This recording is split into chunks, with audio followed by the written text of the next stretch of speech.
This episode is sponsored by Well Balanced Nutrition and 360 Health.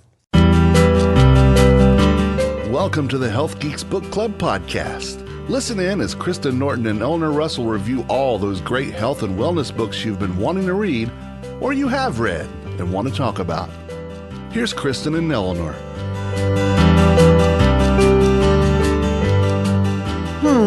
Been reflecting on something I read this week, and it said, evolution doesn't give a damn about happiness. I thought, Now, I've spent a lot of time thinking about evolution over the many years that I've been looking at things, but that was a kind of a new idea.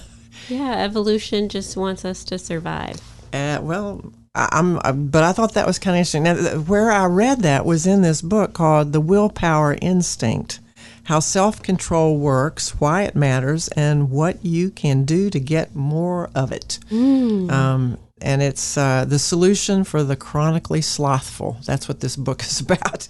It's written by Kelly McGonigal, who is a PhD, and she is an instructor and lecturer at Stanford University.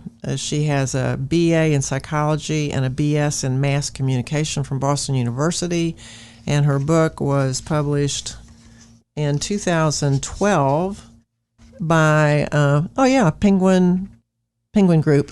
So another, editorial reviewed book with good reviews. And so I think Kristen knew somebody that said we should read it. Yeah, shout out to my Aunt Patty. She was recommended this book by her provider and said, you guys should check this out. And I'm really glad we did. This is the first of Kelly's books. She has also written since then The Upside of Stress and Joy of Movement, which both sound really interesting. Yeah, I would say those sound like things I would talk about. Yeah, exactly. And probably agree with her on. But willpower, right? A lot of us think that it's maybe a personality trait or a virtue, something you do or don't have, something you need to muster up. So she digs into it, doesn't she? She digs into it and the science behind it. And so her definition of willpower is really just our evolved capacity and an instinct that everyone has, which is a careful calibration of everything that's happening in the body and brain. Yeah. Which is an interesting definition. But she says it's not something that you do or don't have. We all have it. It's an instinct. And it's the instinct that kind of fights with our more primitive side. Yeah. Do you know the poet Rumi? Mm-hmm. Yeah. So she opens her book with a quote from him that I thought was like spot on. And this short little quote is, the intelligent want self-control. Children want candy. That immediate gratification. Yeah. That idea of immediate gratification.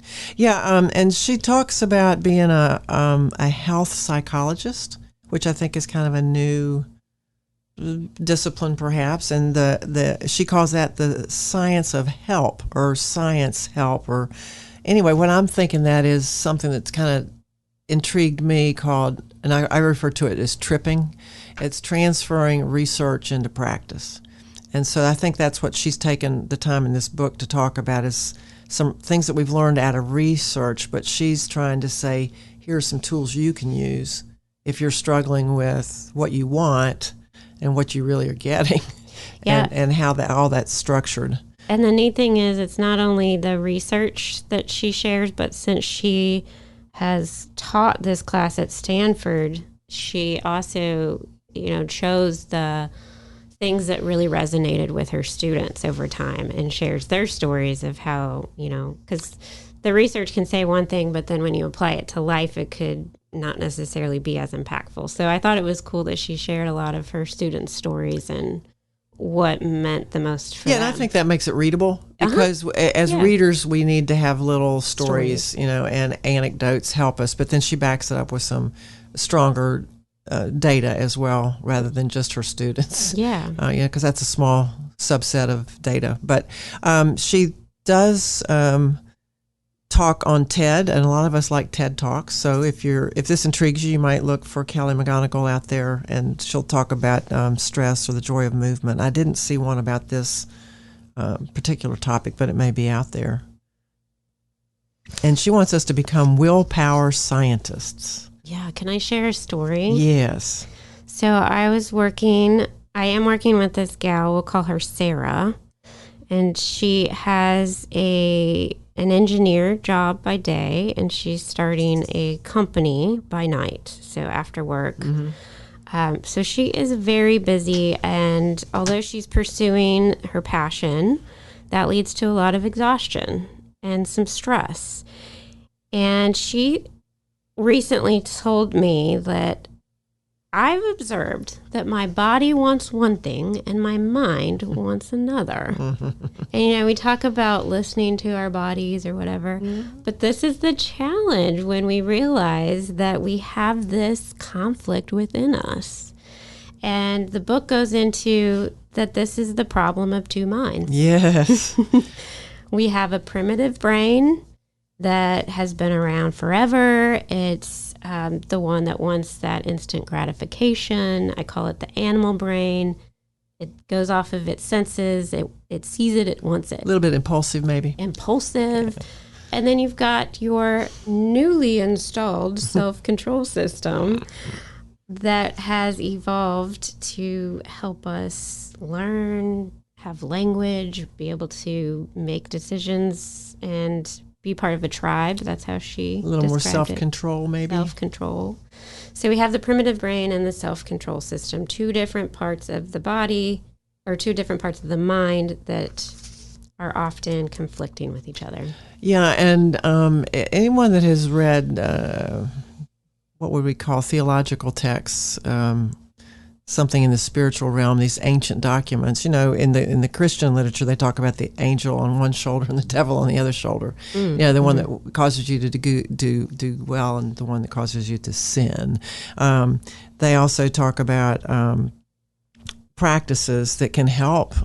So I think we, as people, we have known things for a long time. It's the choices we're making to incorporate them into our lives. And maybe some people have never been confronted with these ideas because we've pulled away from knowledge sources. So I think it's pretty solid discussion area she's in here, and to get into the science of it. And you were talking about stories with Sarah. Did you want to say anything else about Sarah's situation? No, Sarah was just, trying to eat better but to reconcile the what her mind wants and what her body wants. Right. She was trying to cut back a little bit on the sweets, and she was like, well, my mind doesn't want the sweets because I want to be healthy, but I'm exhausted and my body is saying eat the sweets. Yeah. Just fix it right now because I will feel better. Mm-hmm. Yeah, so there's this classic story in psychology and psychiatry about a man named Phineas Gage, and he's been in some of our other books, and I have run into Phineas in my life, so I'm kind of charmed by Phineas. He was a very, well put together young man, had a job of responsibility. I think they were building the railroads, and he was a foreman, on this construction team, and people looked up to him. He had integrity and morals, and was a good fella. But this tragic accident of this tamping rod, which is, if you don't know anything about explosives and dynamite, that you take like a 3-foot or 4-foot steel rod and tamp the dynamite into a hole and then light it. Well, you're supposed to step away and take the tamping rod with you, and evidently somebody didn't do that. Mistakes happen, and this tamping rod goes through this guy's head. And everybody thinks, whoa, this guy, he's dead. Well, he just stands up and says, oh, yeah, okay. And was able to talk and walk, and, the top of his head's gone. So it's a little bizarre for everybody around him. But the medical story of that, because it was back in the 1800s, is somewhat, limited with their resources and infection control and stuff. But the guy recovers.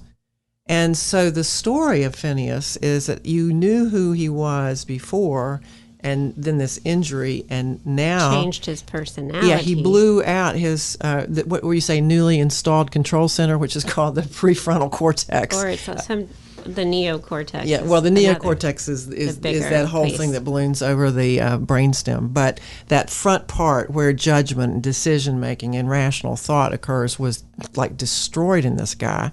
So he became very impulsive, unable to control his emotions, and was very erratic and vulgar. He was just not Phineas Gage anymore, but he was totally functional. So that was where we learned kind of what you're talking about. We have a primitive brain that will control our breathing and, some of the heart rates and satiety, those sorts of things. And at the back of our brain, the cerebellum will help with the motor. We learn things about mapping of the brain. And so this idea of prefrontal cortex and the control center is pretty well identified now. Right. And so then the big story comes into the chemical messaging that goes between these areas that allows you to coordinate thoughts and behaviors, because our habits are typically behaviors.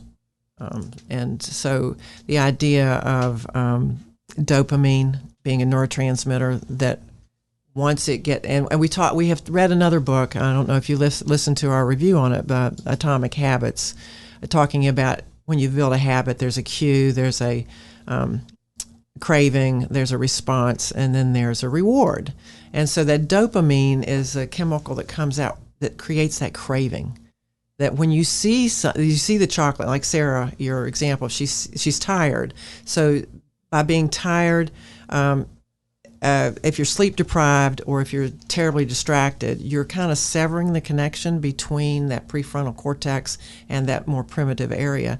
And the dopamine cycle and the reward pleasure system can get enhanced, and you just keep doing these things. And I won't talk too much longer about this because there's more fun to talk about, but there are also experiments with mice done in the 1920s and with monkeys where they did terrible things to these animals, but watched them just seek pleasure to self-destruction.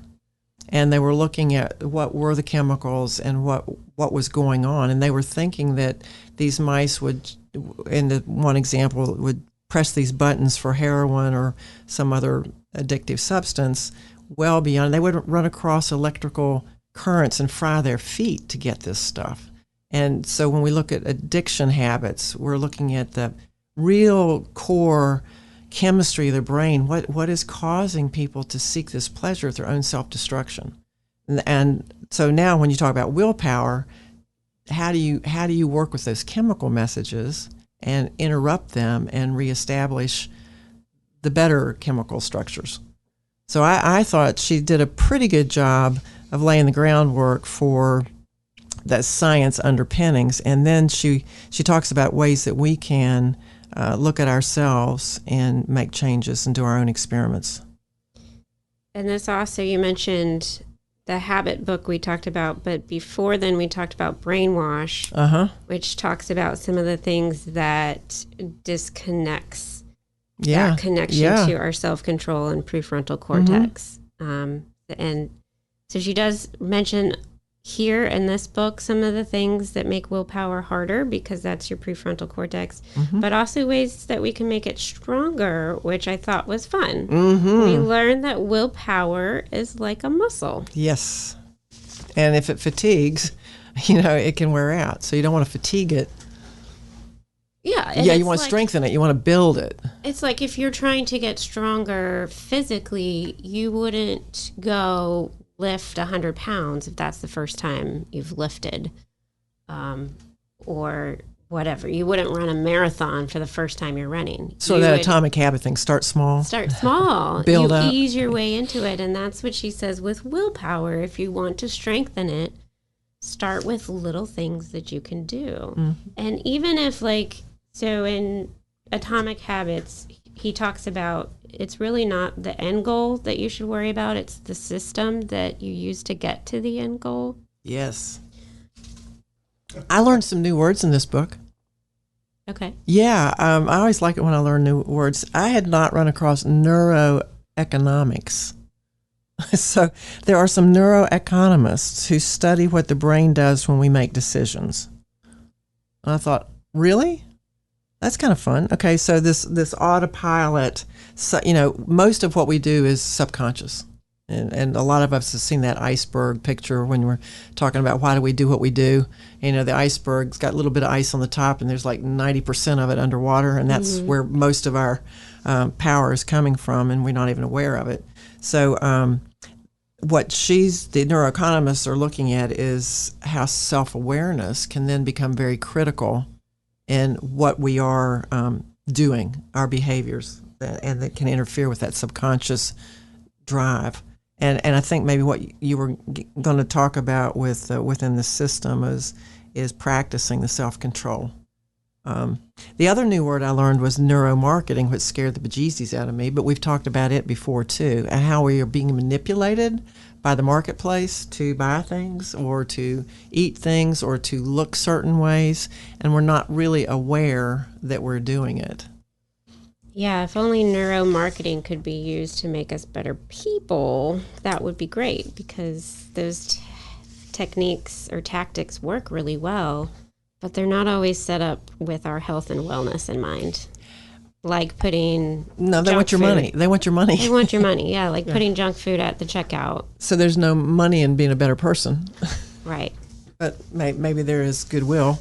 And the other thing that I like in this book is she brings up some things that we're really fond of, like breathing and meditation and mindfulness being really good things to help build willpower.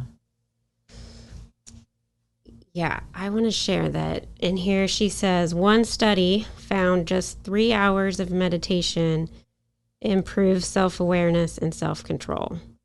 So that would be, if you could meditate for 10 minutes a day for 2.5 weeks, you would have improved willpower. And I have a story about my experience with that. Okay. I did a practice called centering prayer for a while, and then because it was so good, I quit. But while I was doing it, I think my brain was being they say our brains are plastic and you can make new connections. And prior to doing this practice, if I went into a craft store and loaded up my little, because I like to do crafts, and loaded up my little basket with a whole bunch of little teeny things, like the lady in front of me, only she put a lot of stuff in there that didn't have price tags on it. And, so each one of those had to be price checked. I would have gone berserk, like, get me out of this line, put me in move her away and let me get, I would have been very self-focused. And so after doing this practice, road rage would be another example of this, but I don't have that one. But after the practice, I was in one of these lines, and there was one of these ladies, and it was at Christmas time, and there was all sorts of stuff in her buggy, and none of it had price checks. And I was just sitting there going, well, that's cool. That's fine. Oh, wow, isn't this a nice store? Look at that nice lady over there. And I had the self-awareness to go, you're behaving differently than you normally do in this situation. So I do think, from my personal experience on just a simple little thing like that, it can have big effects on how you approach the world. The meditation. And and if your stress hormones are flying out, because I do know from physiology, you got a flood of stress hormones. It's not good for you. Well, yeah, what I thought was really interesting is the opposite of the fight or flight. Mm-hmm. We hear all the time about the fight or flight system when we're stressed, and our body just kind of is like, we have to react. We're stressed. Our heart rate goes up. Oh, yeah. But before you get to the one that she introduces, from my perspective, I thought she was going to talk about the breed and feed, which is the parasympathetic counter to the sympathetic fight or flight. But she comes up with another one. It's the willpower instinct, really, the pause and plan. Yeah. So when your heart rate is lower and you can remain in a calmer state, that's your pause and plan. And I thought that is just great, because when we pause and plan, we're able to use our willpower. And if we do the pause and plan for like little things throughout the day, then it can become easier to do it for the bigger things that are more important to us and perhaps harder. Yeah. And that pause thing, I think, has to be triggered by self-awareness, because the planning is a prefrontal cortex. And so it's stopping what's going on in your brain long enough to let that rational area take charge. Right. But knowing when to take that pause is a self-awareness. So some of us wear these watches that buzz us and say, what do you think about what I just said? Yeah, I think that the the watches remind us to get out of autopilot, right? And so she says, like, something as simple as not crossing your legs when you sit down, if that's what you normally do, or writing with your opposite hand. Those are the little things that you can pause and plan to do, and that increases your willpower capacity. Yeah. Which is neat. Yeah.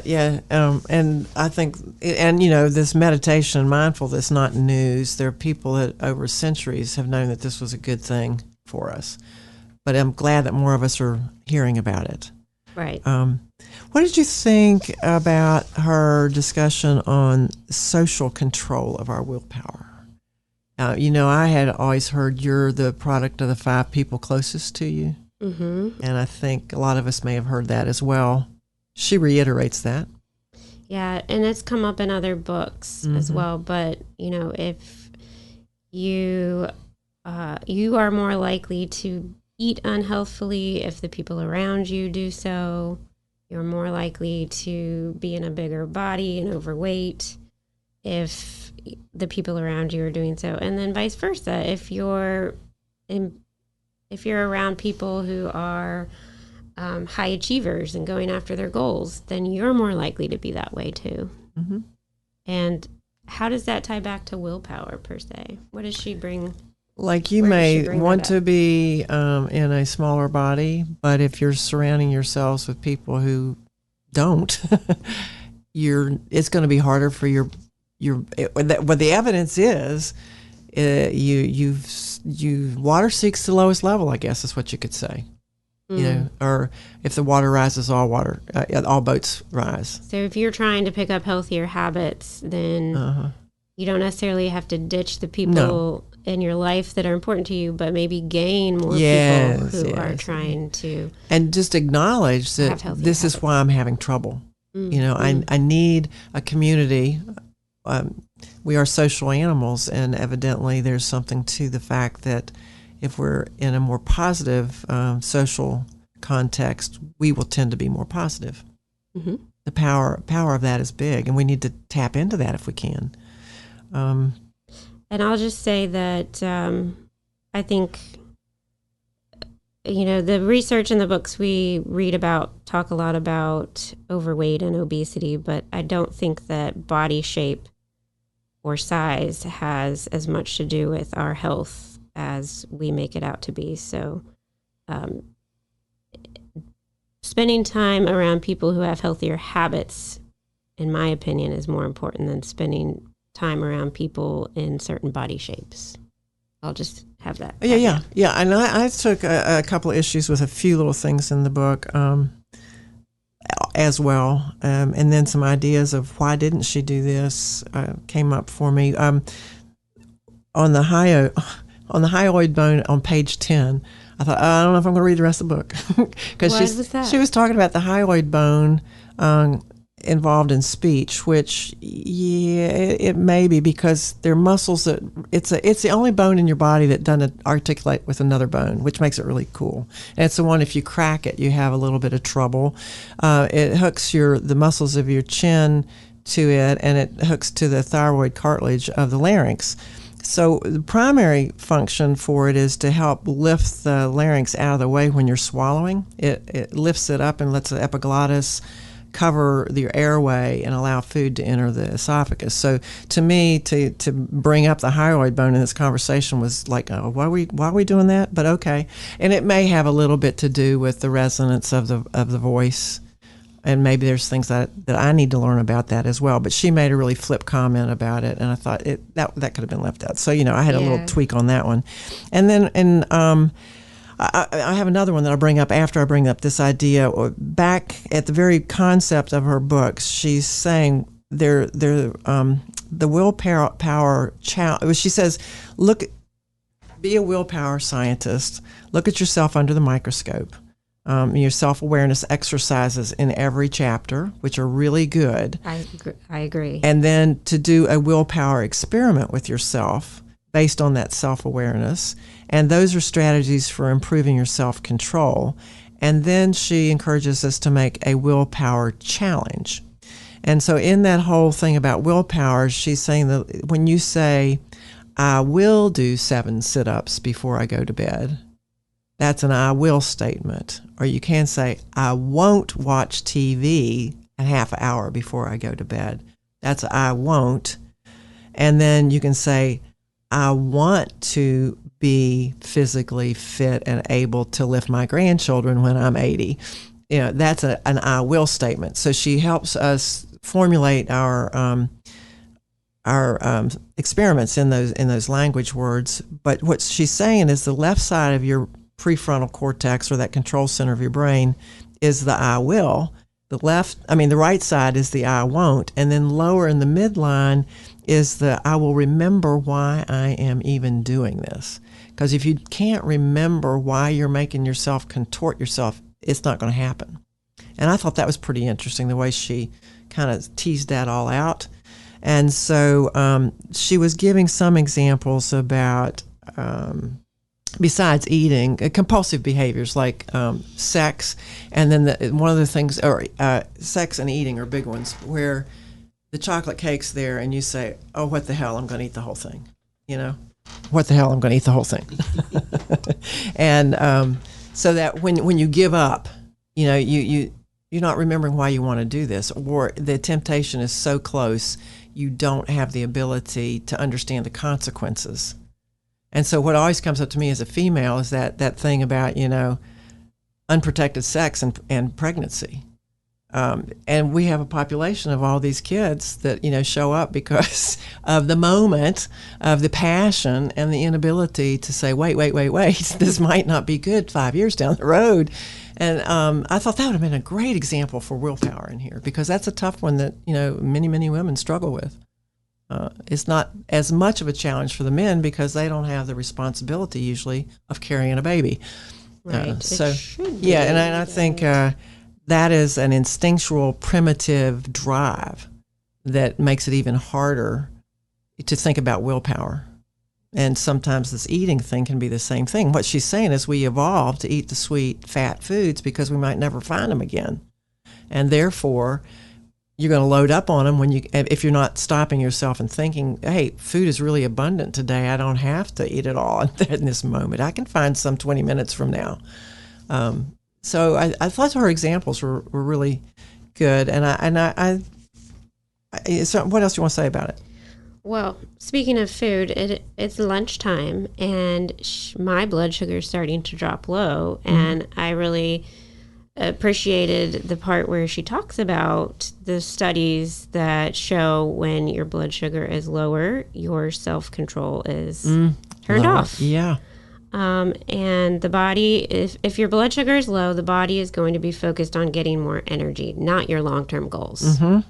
And I think it's really important to understand that, because there's so many people out there who are trying to starve themselves on a diet, and then at the end of the day, they load themselves up with cake because they just need the energy, and their willpower is gone. And it's fast. And it's the energy they're looking for, and then they feel guilty, and then it's this vicious cycle. So it's a common phenomenon with dieters to have this willpower struggle. So and so that idea of dieters is something we'll come back to. But the other thing is the good and bad. There's good food, bad food. Yes, and you and I have talked about this before. Yeah. So in this particular example, when you're talking about dropping blood sugar, I am taken back, and you have experience maybe like this. I was doing gymnastics when I was in middle school, and I did it after school. So I hadn't eaten since maybe 11 o'clock or 11:30, and I was a muscular, thin person. Didn't have a lot of reserves.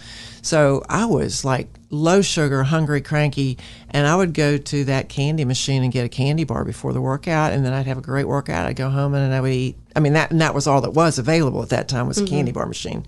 And I did have a quarter, so I was able to do that. But and then I would go home, and luckily for me, I had a mom who prepared a well-balanced meal and no desserts, until, special times and stuff like that. But, I needed that energy, or I wouldn't have had the ability to do the workout that was going to repeat and build my strength and build my ability to do the move.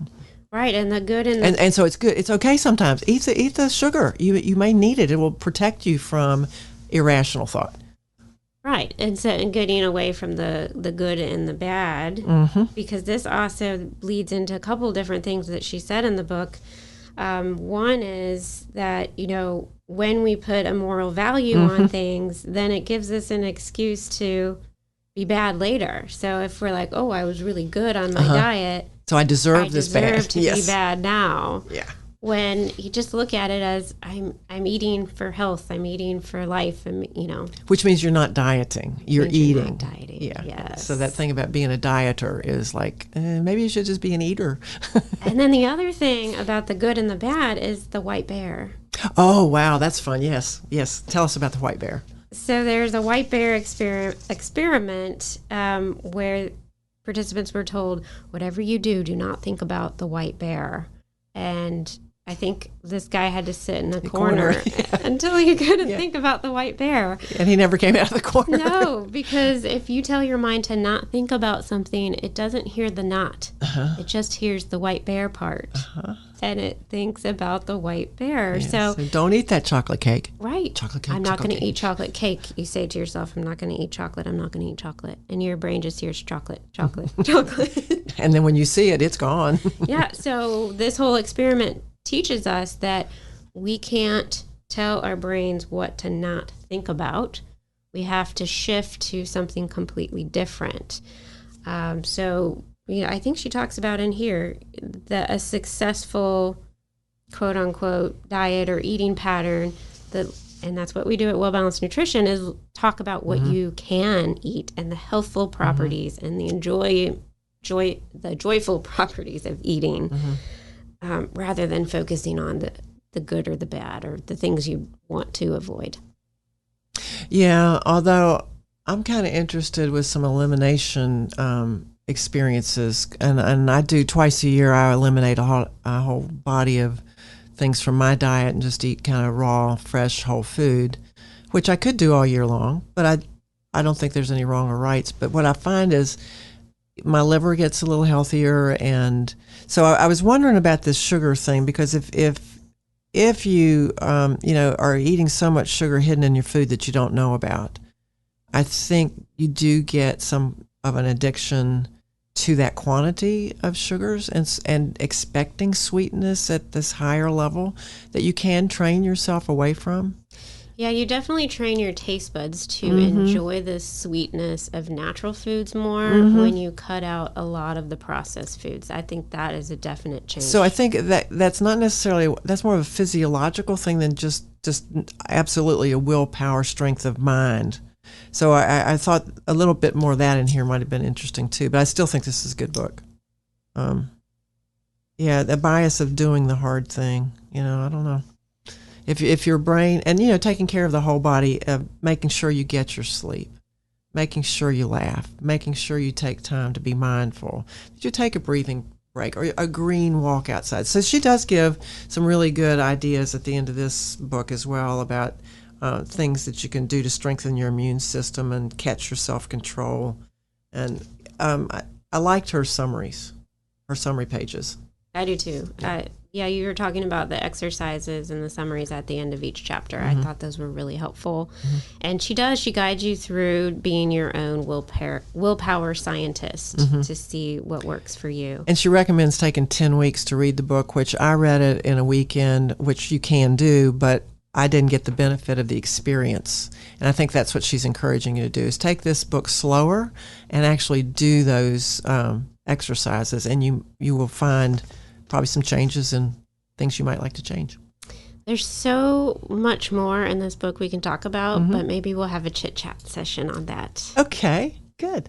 Well, I'm Eleanor at 360health4u.com, and I help people make healthy happen. We do that with education, discussions. We do that with products. We do that with community, and we do that with a business opportunity with anybody that would like to join me in the wellness industry. And I'm Kristen Norton with Well Balanced Nutrition. Find us on social media, on Instagram or Facebook under Well Balanced Nutrition NC.